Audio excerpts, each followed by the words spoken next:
So ayan, sa mga nangangarap po dyan na magkaroon ng sariling bahay, maganda na at matibay pa, located at 13 Martires, Cavite.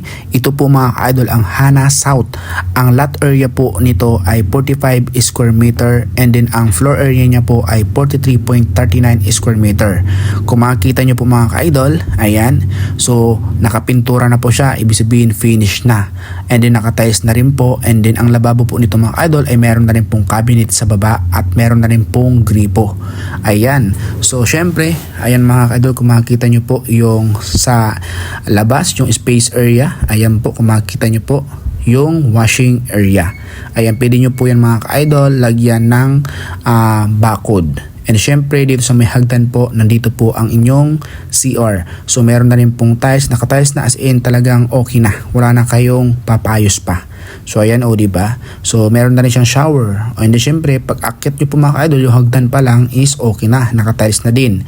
Yung tiles niya po yung hindi po madulas. At yung kanyang first, ayan po, first room 1. Ayan po, makikita nyo po sa baba yung front view ng bahay nyo.